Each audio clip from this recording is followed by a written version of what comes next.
أنت الرحمن يا الله، أنت الرحيم يا الله، أنت السلام يا الله، أنت العزيز يا الله، أنت القدوس يا الله، أنت الجبار يا الله. ولله الأسماء الحسنى فادعوه بها.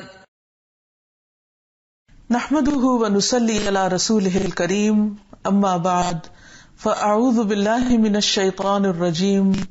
بسم الله الرحمن الرحيم. رب اشرح لي صدري ويسر لي أمري واحلل عقدة من لساني يفقهوا قولي. ناظرین، پروگرام اللہ کے خوبصورت نام کے ساتھ آپ کی خدمت میں حاضر ہیں. آج ہم انشاءاللہ اللہ سبحانہ و تعالی کے نام الواحد الاحد پر بات کریں گے. الواحد، ایک، اکیلا. اللہ سبحانہ و تعالی اپنی ذات، اپنی صفات، اپنے افعال میں بالکل واحد اور اکیلا ہے، کوئی اس کا شریک نہیں. کسی بھی قسم کا کوئی اور آبجیکٹ، کوئی اور چیز اس کے کسی بھی کام میں، کسی بھی صفت میں، کسی بھی طرح اس کے برابر نہیں، اس کے مثل نہیں، اس کے نظیر اور شبیہ نہیں. وہ اپنی ذات میں بالکل اکیلا ہے، اور اپنے الہ ہونے میں، اپنے رب ہونے میں، اور جتنی بھی اس کی صفات ہیں ان سب میں وہ ایسا یکتا اور منفرد ہے کہ کوئی اس کے قریب تر بھی نہیں. اس سلسلے میں ہم دیکھتے ہیں کہ اللہ سبحانہ تعالیٰ نے قرآن مجید میں بارہا اپنے ایک الہ ہونے کی بات کی ہے. تو آئیے دیکھتے ہیں کہ اللہ سبحانہ تعالیٰ اس سلسلے میں ہمیں کیا تعلیم دیتے ہیں. تو قرآن و سنت کی روشنی میں اللہ تعالیٰ کے اس نام کو ہم سمجھتے ہیں. سب سے پہلی بات یہ کہ اللہ تعالیٰ اپنی ذات میں اکیلا ہے، اور اس بارے میں ہم سورۃ الاخلاص کا مطالعہ کریں گے کہ کس طرح وہ اللہ تعالیٰ کا تعارف کراتی ہے کہ اللہ تعالیٰ ایک ہے. فرمایا، قل هو اللہ احد اللہ الصمد لم یلد ولم یولد ولم یکن لہ کفوا احد. کہہ دیجئے وہ اللہ ایک ہے، اللہ ہی بے نیاز ہے، نہ اس کی کوئی اولاد ہے اور نہ وہ کسی سے پیدا ہوا ہے، اور نہ کوئی ایک بھی اس کا ہمسر ہے، یعنی اس کے برابر کا کوئی بھی نہیں ہے. ابو ہریرہ رضی اللہ عنہ نے بیان کیا کہ نبی صلی اللہ علیہ وسلم نے کہا کہ اللہ تعالیٰ فرماتا ہے، مجھے ابن آدم نے جھٹلایا حالانکہ اس کے لیے یہ بھی مناسب نہیں تھا، اور اس نے مجھے گالی دی حالانکہ اس کے لیے، یعنی انسان کے لیے، یہ مناسب نہ تھا. اس کا گالی دینا مجھے یہ ہے کہ کہتا ہے کہ اللہ نے اپنا بیٹا بنایا ہے، یعنی اللہ سبحانہ تعالیٰ اس کو اپنے خلاف ایک بہت بڑا اوفینس اور ابیوز سمجھتے ہیں کہ کوئی اس کے لیے بیٹا قرار دے. وَأَنَا الْأَحَدُ الصَّمَدُ لَمْ أَلِدْ وَلَمْ أُولَدْ وَلَمْ يَكُنْ لِي كُفُوًا أَحَدٌ. اور میں ایک ہوں، بے نیاز ہوں، نہ میرے لیے کوئی اولاد ہے اور نہ میں کسی کی اولاد ہوں، اور نہ ہی کوئی ایک بھی میرے برابر ہے. یعنی اللہ سبحانہ تعالیٰ نے ہر شریک کی نفی کر دی کہ کوئی بھی نہیں جو میرے ہمسر ہو، برابر ہو، یا اللہ سبحانہ تعالیٰ کو کسی کی بھی ضرورت ہو. اسی طرح اس کا کوئی نسب نہیں، یعنی اس کا کوئی باپ نہیں، اس کا کوئی دادا نہیں، یا کوئی اس سے پہلے تھا ہی نہیں. کیونکہ اگر ہم یہ فرض بھی کریں کہ کوئی اللہ سبحانہ تعالیٰ سے پہلے ہے، تو پھر اس پہلے سے بھی پہلے کسی اور کو ہونا چاہیے، اور وہ جو اس سے پہلے بھی کسی اور کو ہونا چاہیے. تو کہیں تو جا کے یہ سلسلہ رکے گا، تو وہ سلسلہ اللہ سبحانہ تعالیٰ پر رکتا ہے کہ وہی ازل سے ہے اور ابد تک رہے گا، نہ کوئی اس سے پہلے ہے اور نہ کوئی اس کے بعد ہوگا، اور اس کی اس صفت میں اس کے کوئی بھی برابر نہیں. ابی ابن کعب فرماتے ہیں کہ مشرکین رسول اللہ صلی اللہ علیہ وسلم سے کہنے لگے کہ اپنے رب کا نسب بیان کیجیے، کیونکہ عربوں میں یہ عادت ہوتی تھی کہ کسی کی پہچان اور تعارف کے لیے پوچھا جاتا تھا کہ وہ کس قبیلے اور کس خاندان سے تعلق رکھتا ہے. تو اسی روایت کے پیش نظر انہوں نے رسول اللہ صلی اللہ علیہ وسلم سے اللہ سبحانہ تعالیٰ کے نسب نامے کے بارے میں پوچھا. اس پر اللہ سبحانہ وتعالی نے یہ سورت نازل فرمائی، قل هو اللہ احد، کہہ دیجئے وہ اللہ ایک ہے، اللہ الصمد، اللہ بے نیاز ہے، لم یلد ولم یولد ولم یکن لہ کفوا احد، کہ نہ اس کا کوئی باپ ہے نہ بیٹا ہے اور کوئی اس کے برابر بھی نہیں.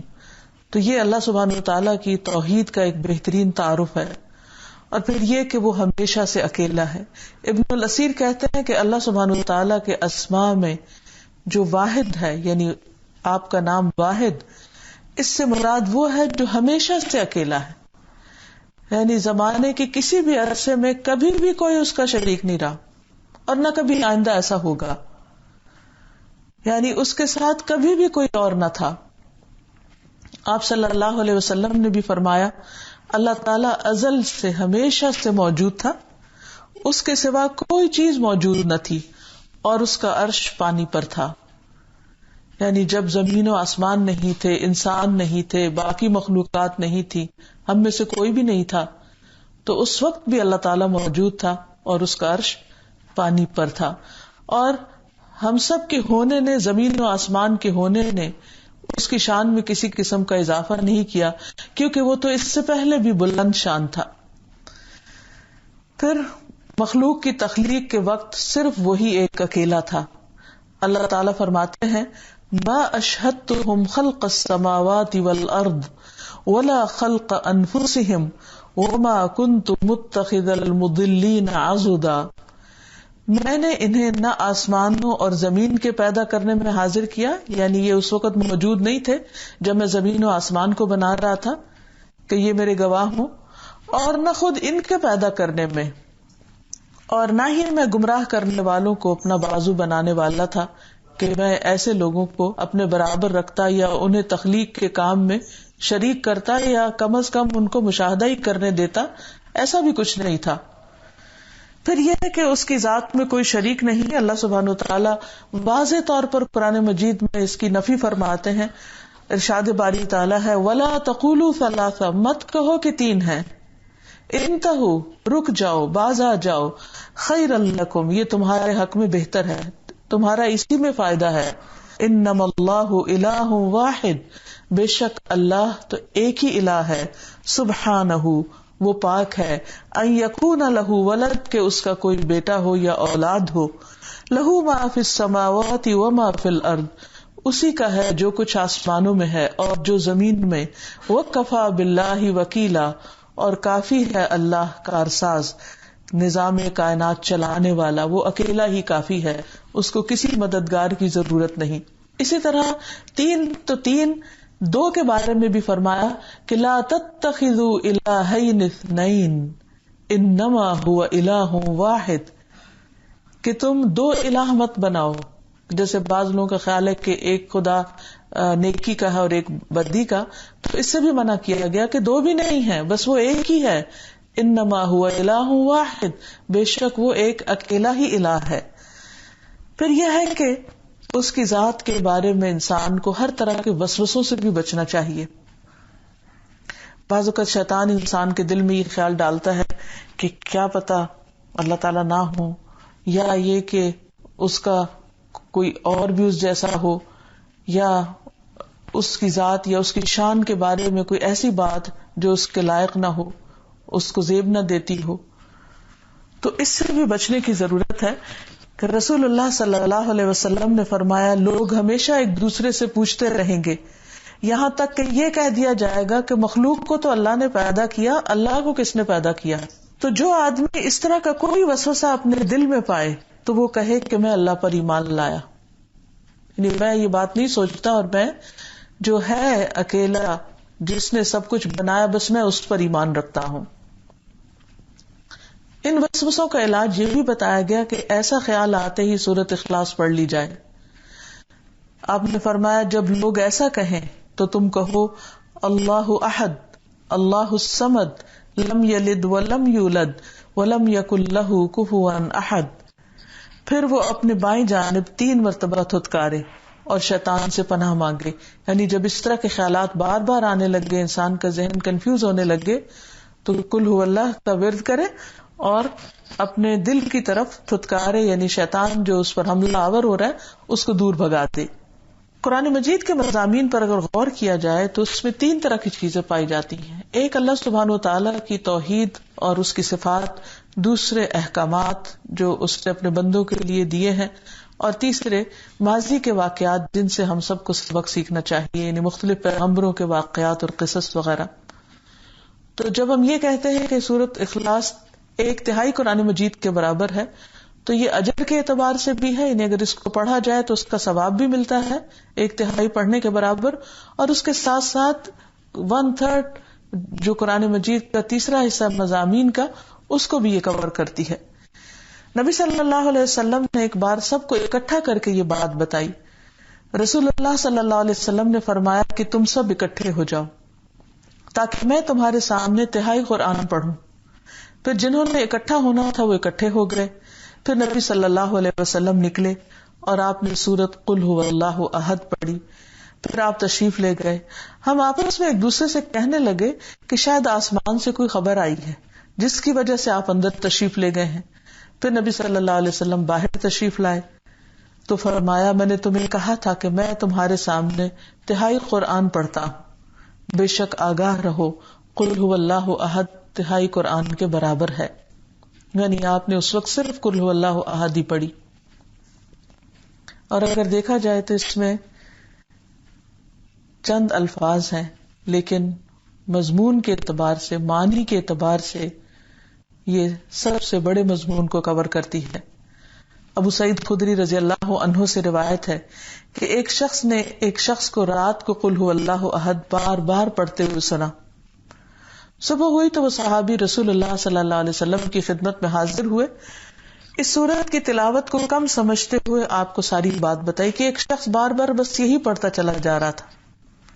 آپ نے فرمایا کہ اس ذات کی قسم جس کے ہاتھ میں میری جان ہے، بے شک یہ سورت قرآن کے 1/3 حصے کے برابر ہے. یعنی تم اسے معمولی نہ سمجھو، اگر کوئی اس کی ریپیٹیشن کر رہا تھا تو اس کا اجر کم نہیں ہوگا.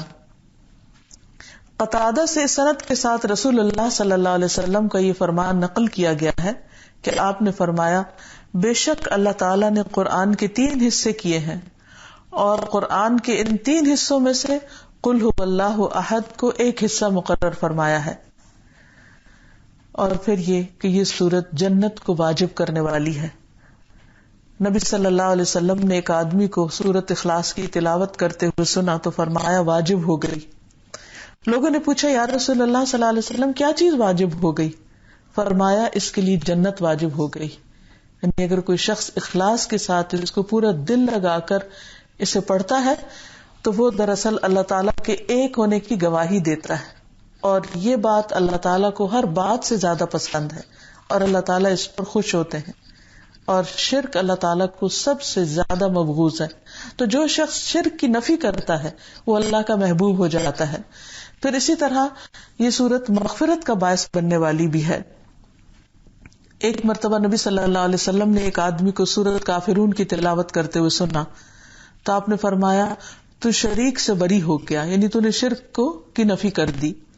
پھر دوسرے آدمی کو دیکھا تو وہ سورت اخلاص کی تلاوت کر رہا تھا. نبی صلی اللہ علیہ وسلم نے فرمایا اس کی برکت سے اس کی بخشش ہو گئی، یعنی یہ سورت بخشش واجب کرنے والی ہے. پھر اسی طرح اس سورت سے محبت بھی کرنی چاہیے. انس بن مالک کہتے ہیں کہ ایک آدمی نبی صلی اللہ علیہ وسلم کے پاس آیا اور کہنے لگا میں سورت اخلاص سے محبت کرتا ہوں.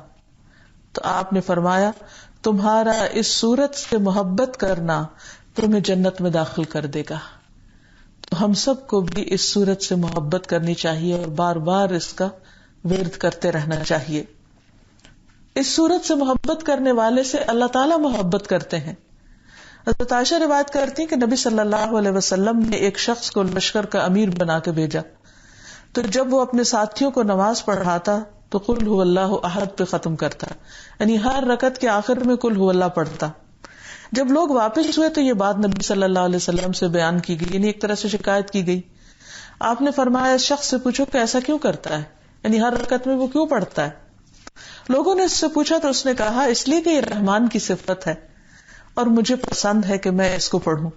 تو نبی صلی اللہ علیہ وسلم نے فرمایا کہ اس کو خبر دے دو کہ بے شک اللہ تعالیٰ بھی اس سے محبت کرتا ہے. یعنی اگر وہ اللہ تعالیٰ کی توحید سے ایک ہونے سے محبت کرتا ہے، کیونکہ اس میں یہی فرمایا گیا نا قل هو اللہ احد، کہہ دیجئے کہ اللہ احد ہے، ایک ہے، اکیلا ہے. تو بار بار اس بات کا اعلان اور بار بار اس بات کا تکرار جو ہے یہ اللہ سبحانہ تعالیٰ کو بہت پسند ہے. پھر یہ بھی اس سورت کے بارے میں کہ پچھلی کتابوں میں اس جیسی کوئی سورت نہیں اتری. رسول اللہ صلی اللہ علیہ وسلم نے فرمایا اے عقبہ بن عامر، میں تمہیں ایسی صورتیں نہ سکھاؤں جو نہ تورات میں نازل ہوئی، نہ انجیل میں، اور نہ اس جیسی فرقان میں ہے. تم پر ایک رات بھی ایسی نہ آئے کہ تم ان کو نہ پڑھو. اور پھر آپ نے فرمایا قل هو اللہ احد، قل اعوذ برب الفلق اور قل اعوذ برب الناس. یعنی یہ بہت قیمتی سرمایہ ہے. تو ہر روز رات کو سونے سے پہلے انسان کو ان صورتوں کو پڑھنا چاہیے اور صبح و شام بھی پڑھنا چاہیے. نبی صلی اللہ علیہ وسلم ان صورتوں کو اپنے ہتھیلیوں پر پڑھ کر اور پورے جسم پر اپنے ہاتھ پھیر لیا کرتے تھے جہاں تک آپ کا ہاتھ پہنچتا. تو سونے سے پہلے یہ عمل فائدہ مند ہے، انسان کو اللہ تعالیٰ کی حفاظت میں دیتا ہے. پھر صبح شام پڑھنے سے 2 مرتبہ کفایت ہو جاتی ہے. عبداللہ بن خبیب رضی اللہ عنہ سے مروی ہے کہ ایک مرتبہ بارش بھی ہو رہی تھی اور اندھیرا بھی تھا.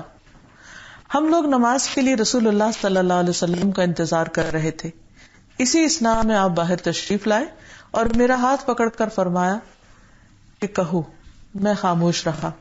آپ نے دوبارہ فرمایا کہو. میں نے پوچھا کیا کہوں؟ آپ نے فرمایا قل هو اللہ احد اور معوذتین صبح و شام 3 بار پڑھ لیا کرو. یعنی سورۃ الاخلاص اور معوذتین قل اعوذ برب الفلق اور قل اعوذ برب الناس. اور روزانہ 2 مرتبہ تمہاری کفایت ہوگی. یعنی یہ تمہیں کافی ہو جائیں گی ہر شر سے بچنے کے لیے، ہر مصیبت اور مشکل سے نجات کے لیے. پھر اسی طرح اگر کوئی شخص 10 بار سورۃ الاخلاص پڑھتا ہے تو جنت میں اس کے لیے محل کی بشارت دی گئی ہے. رسول اللہ صلی اللہ علیہ وسلم نے فرمایا جو کوئی قل هو اللہ احد 10 مرتبہ پڑھے گا اس کے لیے جنت میں ایک محل بن جاتا ہے. عمر رضی اللہ عنہ نے کہا اے اللہ کے رسول صلی اللہ علیہ وسلم تب تو ہم بہت سارے محلات بنا لیں گے. آپ نے فرمایا اللہ کے پاس اس سے بھی زیادہ ہے اور بہت اچھا ہے. یعنی دنیا میں تو تم اس کا تصور بھی نہیں کر سکتے جیسی بہترین نعمت اللہ تعالیٰ تمہاری آخرت میں تمہارے لیے تیار کرے گا اس سورت کی برکت سے. تو یہ سورت جس میں اللہ تعالیٰ کی یہ صفت بیان ہوئی ہے ہماری زندگی کا ایک حصہ بن جانی چاہیے، ہمارے دن اور رات کا، اور بار بار شعور کے ساتھ اس کو پڑھنا چاہیے. قل هو اللہ احد، کہہ دیجئے کہ اللہ ایک ہے. اور اس سے انسان کے اخلاص میں اضافہ ہوتا ہے اور انسان کی توحید ثابت ہوتی ہے. پھر اسی طرح یہ ہے کہ اللہ سبحانہ و تعالی اپنی الوہیت میں بھی ایک ہے، یعنی صرف وہ ایک الہ ہے. اس کا مطلب کیا ہے کہ ہماری نماز، ہماری دعا، ہماری قربانی، ہمارے روزے اور حج اور زکوٰۃ اور صدقات اور خیرات، یہ سب کچھ صرف اور صرف ایک اللہ کے لیے ہونا چاہیے. کیونکہ یہ سارے ایکٹس آف عبادت ہیں، ایکٹس آف ورشپ ہیں، اور یہ ساری ورشپ صرف اللہ کی رضا اور اللہ کی خوشی کے لیے ہونی چاہیے. یہی اللہ تعالیٰ کو معبود ماننا ہے اور ایک اکیلا معبود ماننا ہے. پھر اسی طرح ہمارا توکل، امید، خوف، خشیت، یہ سب بھی اللہ سبحانہ و تعالیٰ کے لیے خالص ہو جانی چاہیے. قرآن مجید میں اللہ تعالیٰ فرماتے ہیں وَإِلَٰهُكُمْ إِلَٰهٌ وَاحِدٌ لَا إِلَٰهَ إِلَّا هُوَ الرَّحْمَٰنُ الرَّحِيمُ. تمہارا الہ ایک ہی الہ ہے، اس کے سوا کوئی الہ نہیں، وہ نہایت مہربان بڑا رحم کرنے والا ہے. تو جب اللہ تعالیٰ نے خود اعلان کر کے بتا دیا تو پھر ہمارے لیے اس میں کیا مشکل ہے کہ ہم اپنا سب کچھ اسی کو نہ سمجھیں. اللہ سبحانہ تعالیٰ کی عبادت میں شرک بہت بڑا نقصان ہے.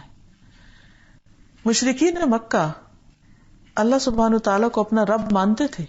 جب ان سے پوچھا جاتا کہ زمین و آسمان کو کس نے بنایا، تمہیں کس نے بنایا، تو یہی کہتے تھے کہ اللہ سبحانہ تعالیٰ نے بنایا. اور اس کے ربوبیت میں وہ شریک نہیں ٹھہراتے تھے، لیکن اصل مشکل تھی اس کی الوہیت میں شرک، یعنی اس کے الہ ہونے میں، کہ وہ اپنی عبادات کو اللہ کے لیے خالص نہیں کرتے تھے، اس میں انہوں نے دوسروں کو شریک کر لیا تھا.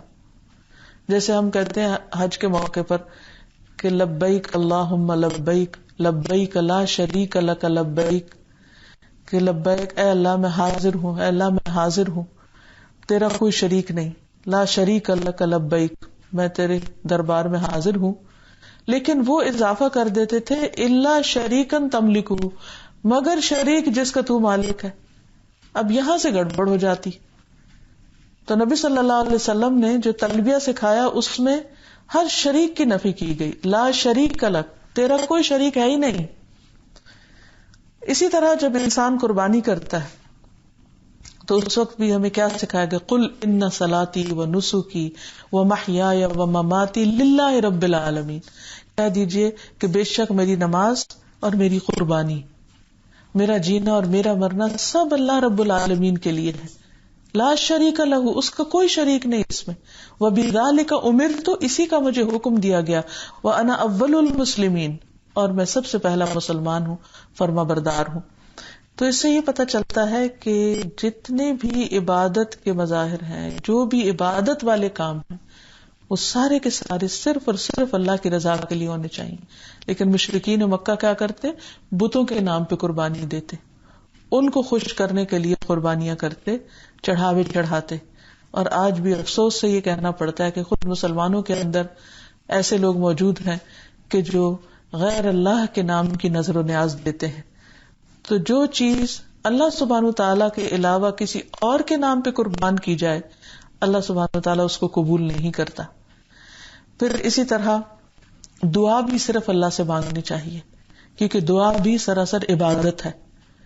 اور اگر ہم اللہ کو ایک الہ مانتے ہیں، لا الہ الا اللہ کہتے ہیں، تو پھر ہمیں ہر مشکل اور ہر تکلیف میں صرف اللہ تعالیٰ کی طرف رجوع کرنا چاہیے.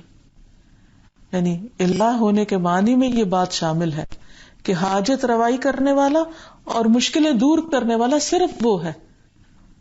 تو جب بھی انسان کی زندگی میں کوئی پریشانی ہو تو براہ راست ڈائریکٹ اللہ سبحانہ تعالیٰ سے مانگے، کسی اور کے دربار پہ جانے کی ضرورت نہیں ہے اس کو.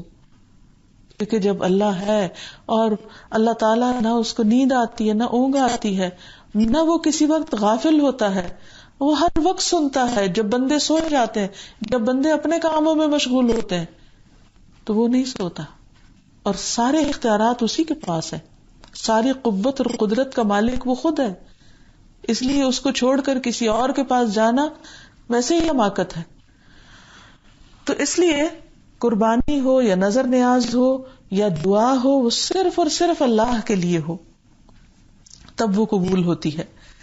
اسی طرح ایک اور جگہ پہ فرمایا انما اللہ الہ واحد سبحانہ ان یکون لہ ولد لہ ما فی السماوات وما فی الارض وکفی باللہ وکیلا. صرف اللہ اکیلا ہی الہ ہے، وہ اس بات سے پاک ہے کہ اس کی کوئی اولاد ہو.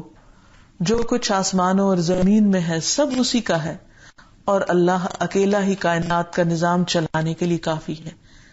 یعنی سارے کام اس کے حکم پر ہیں، اسی کے حکم کے مطابق ہوتے ہیں. ایک اور جگہ پہ فرمایا قل انما هو الہ واحد واننی بریء مما تشرکون. کہہ دیجئے کہ وہ صرف ایک ہی معبود ہے، عبادت کے لائق صرف بس وہی ہے، اور بے شک میں اس سے بری ہوں جو شریک تم ٹھہراتے ہو. ایک اور جگہ پر فرمایا قل انما یوحى الی انما الہکم الہ واحد فہل انتم مسلمون. کہہ دیجئے کہ میری طرف صرف یہی وحی کی جاتی ہے کہ تمہارا معبود صرف ایک ہی معبود ہے، تو کیا تم فرما برداری کرنے والے ہو؟ یعنی اس کے آگے جھکو گے؟ کسی اور کے آگے نہ سجدہ کرنے کی ضرورت ہے اور نہ کسی اور کو اللہ کی عبادت میں شریک کرنے کی. وما امروا الا ليعبدوا الها واحدا لا الہ الا هو سبحانہ عما یشرکون.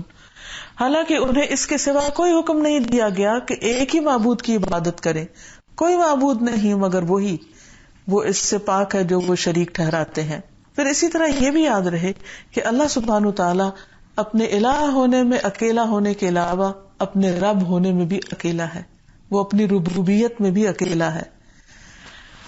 حضرت یوسف علیہ السلام نے قید خانے کے ساتھیوں کو بتایا تھا، یا صاحبی السجن اارباب متفرقون خیر ام اللہ الواحد القہار.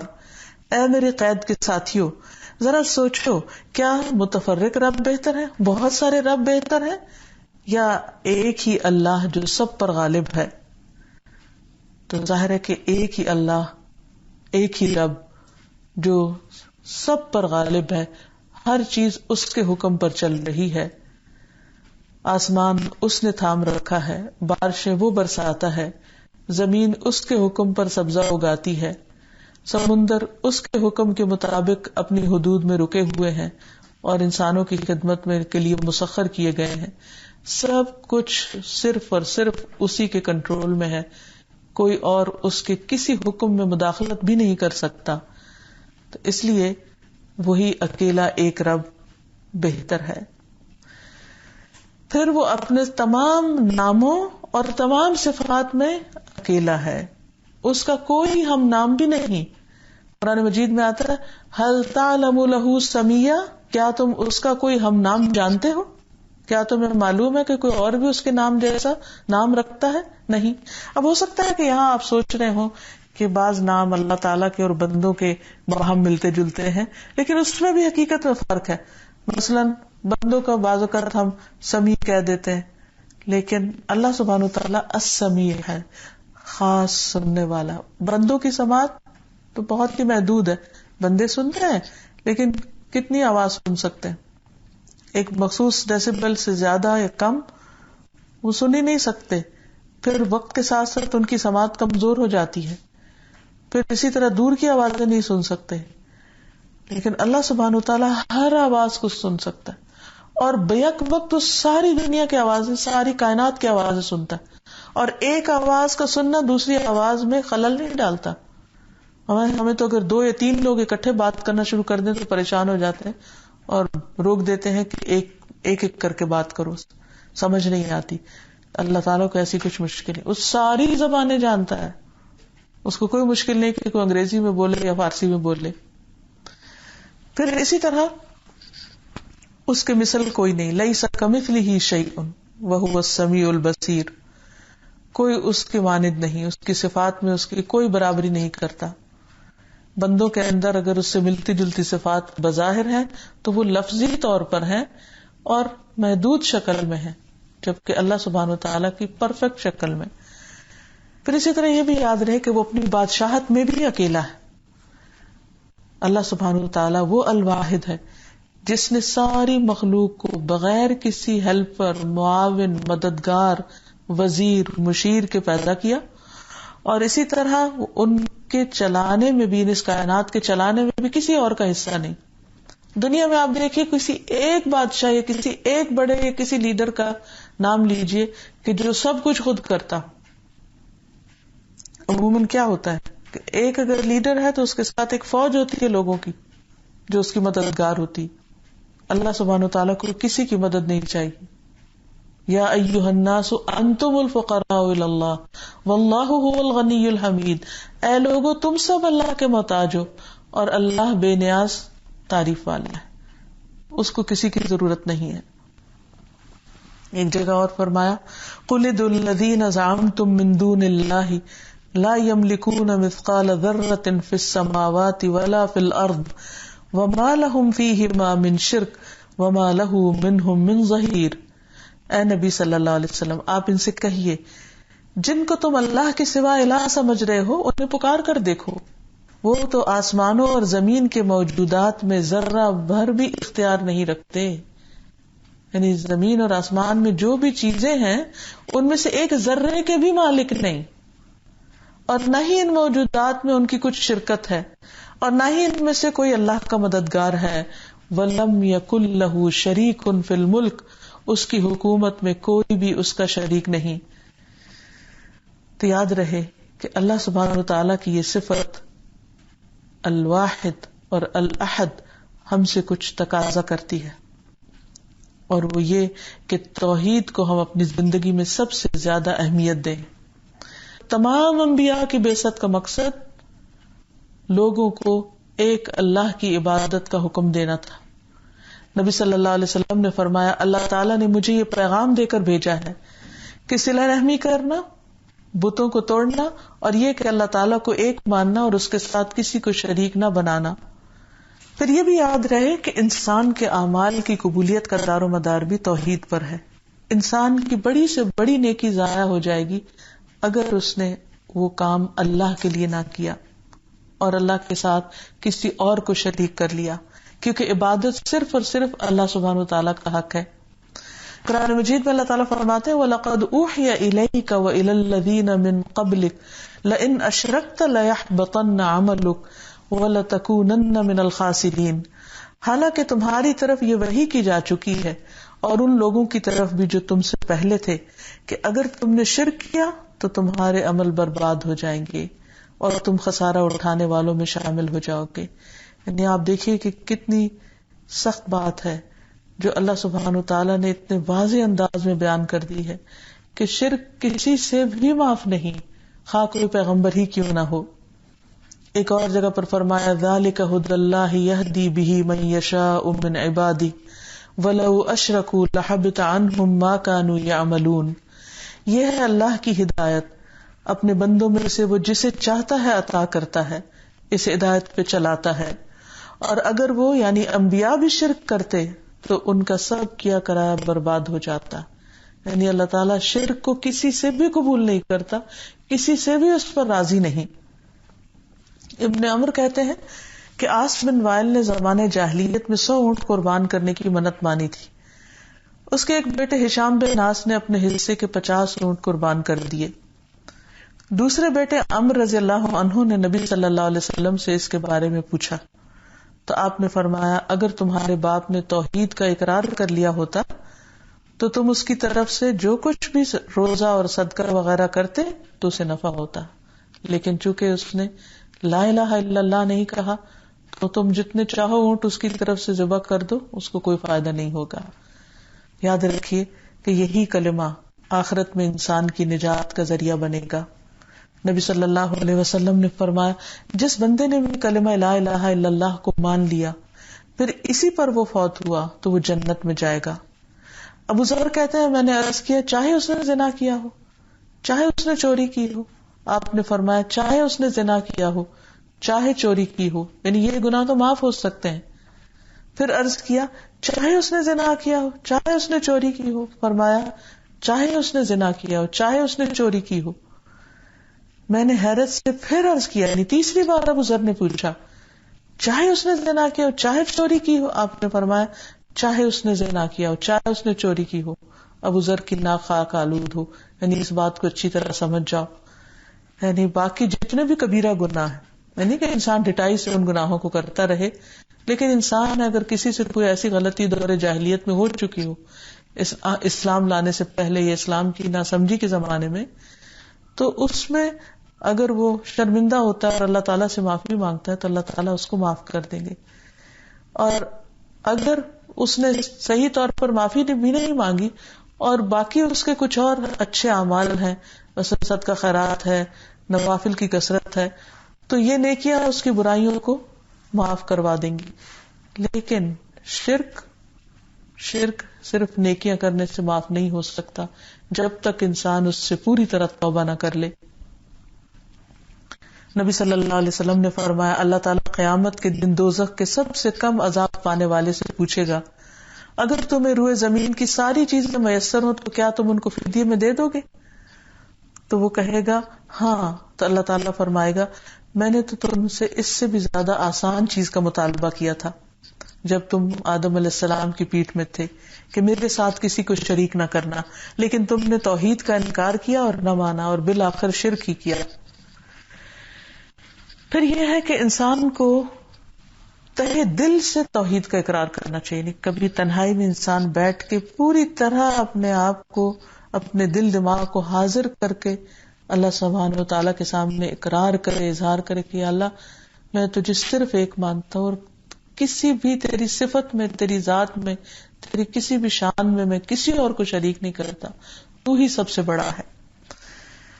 تو جو شخص دل کے یقین کے ساتھ اللہ کو ایک مان لے، اللہ تعالیٰ اس کی مغفرت فرما دے گی. رسول اللہ صلی اللہ علیہ وسلم نے فرمایا زمین پر کوئی نفس ایسا نہیں کہ جو اس حال میں فوت ہو کہ وہ اللہ کے ساتھ شرک نہ کرتا ہو اور میرے رسول ہونے کی گواہی دیتا ہو، اور یہ گواہی دل کے یقین سے ہو، مگر یہ کہ اس کے گناہ معاف کر دیے جائیں گے.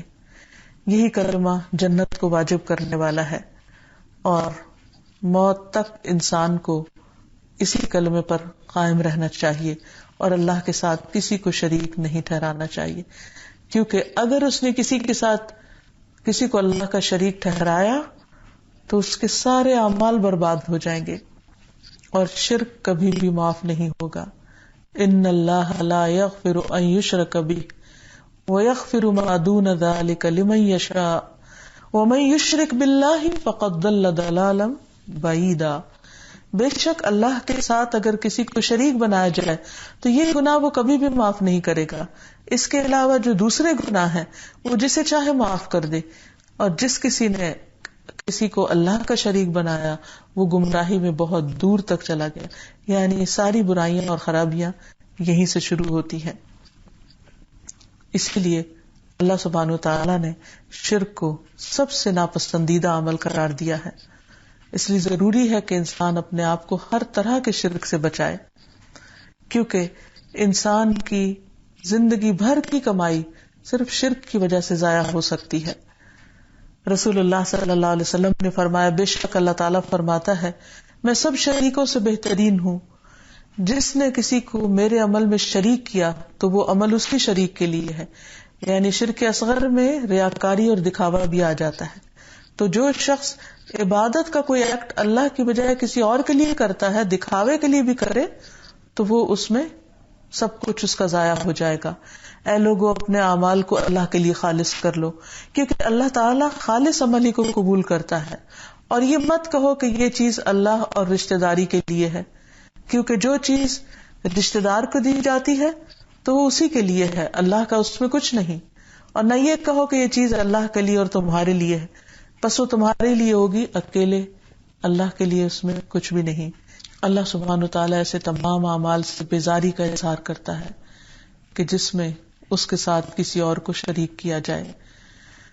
اور ایک عقل بھی اس بات کو نہیں مانتی کہ اللہ تعالیٰ کے علاوہ کوئی اور الہ ہو. اللہ تعالیٰ قرآن مجید فرماتے ہیں کہ اگر دو الہ ہوتے تو وہ ایک دوسرے پر چڑھائی کرتے اور وہ عرش والے تک پہنچنے کی کوشش کرتے، اور زمین و آسمان کا نظام بگڑ کر رہ جاتا، کیونکہ دو حکم آ رہے ہوتے. ایک حکم ہوتا کام کیا جائے اور دوسرا ہوتا نہ کیا جائے، اور وہاں ایک کانفلکٹ ہو جاتا. تو یہ ساری زمین اور آسمان اوپر سے نیچے تک جو ایک نظام ہے اور اس میں کبھی خلل نہیں آیا. سورج اپنے وقت پر نکلتا ہے اور مسلسل ہمیشہ ایک ہی پیٹرن کو فالو کرتا ہے. تو یہ اس بات کی دلیل ہے، علامت ہے کہ اللہ ایک ہی ہے، حکم ایک ہی کا آ رہا ہے. پھر اسی طرح باقی بھی تمام چیزوں کے اندر جو پرفیکشن ہے اللہ سبحانہ وتعالیٰ کی تخلیق میں، جو ایک کنسسٹنسی ہے ان کے عمل میں، یہ سب اس بات کی گواہ ہے کہ اللہ ایک ہے. اس نام کا بندے کی زندگی پر بھی اثر ہونا چاہیے، اور وہ یہ کہ انسان اللہ کو ایک مانے، جیسا کہ تمام انبیاء کی دعوت یہی تھی. نبی صلی اللہ علیہ وسلم کو بھی اسی بات کے لیے بھیجا گیا. ہر پیغمبر کو، نوح علیہ السلام کو، ہود علیہ السلام کو، صالح علیہ السلام کو، شعیب علیہ السلام کو، لوط علیہ السلام کو، سب کو یہی پیغام دے کر بھیجا گیا کہ لوگ ایک اللہ کو اپنا معبود مانیں.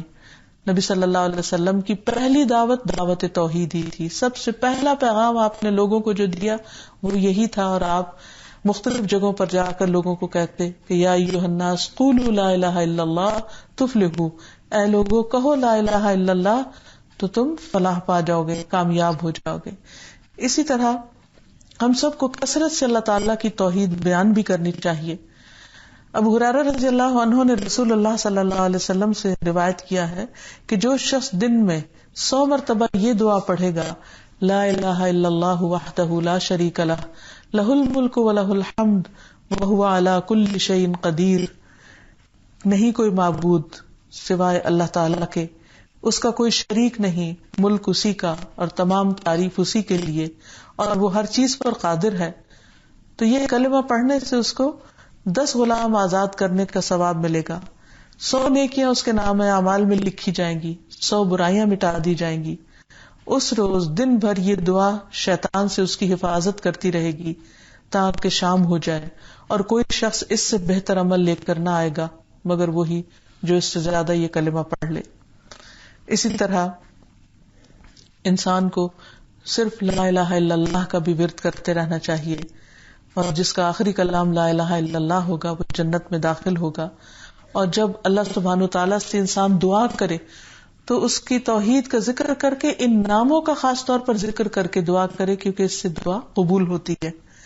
بریدہ اسلمی روایت کرتے ہیں نبی صلی اللہ علیہ وسلم نے ایک شخص کو ان الفاظ سے دعا مانگتے ہوئے سنا: اللہم انی اسألک بانی اشہد انک انت اللہ لا الہ الا انت الاحد الصمد الذی لم یلد ولم یولد ولم یکن لہ کفوا احد. اے اللہ، بے شک میں تجھ سے سوال کرتا ہوں کہ بے شک میں گواہی دیتا ہوں کہ یقیناً تو ہی اللہ ہے، تیرے سوا کوئی اللہ نہیں، کوئی الہ نہیں، تو ایک ہے، بے نیاز ہے، ایسی ذات ہے جس نے کسی کو جنم نہیں دیا اور نہ ہی وہ جنم دیا گیا اور نہ ہی اس کا کوئی ہمسر ہے. تو نبی صلی اللہ علیہ وسلم نے فرمایا: اس ذات کی قسم جس کے ہاتھ میں میری جان ہے، اس نے اللہ سے اسم اعظم کے وسیلے سے دعا کی ہے. اگر اس کے وسیلے سے دعا کی جائے تو دعا قبول کی جاتی ہے، اور اگر کچھ مانگا جائے تو عطا کیا جاتا ہے. اسی طرح عرفہ کے دن کی بھی سب سے بہترین دعا لا الہ الا اللہ وحدہ لا شریک لہ لہ الملک ولہ الحمد بیدہ الخیر وہو علی کل شیء قدیر. عرفہ کے دن بھی جو دعا سب پیغمبروں نے مانگی اور سب سے بہترین دعا ہے وہ اللہ تعالیٰ کی توحید کا ہی اقرار ہے. لا الہ الا اللہ وحدہ لا شریک لہ لہ الملک ولہ الحمد بیدہ الخیر وہو علی کل شیء قدیر. اسی طرح ہر فرض نماز کے بعد کی جو مسنون دعا ہے اس میں بھی یہی آتا ہے: لا الہ الا اللہ وحدہ لا شریک لہ لہ الملک ولہ الحمد وہو علی کل شیء قدیر. اللہم لا مانع لما اعطیت ولا معطی لما منعت ولا ينفع ذا الجد منک الجد.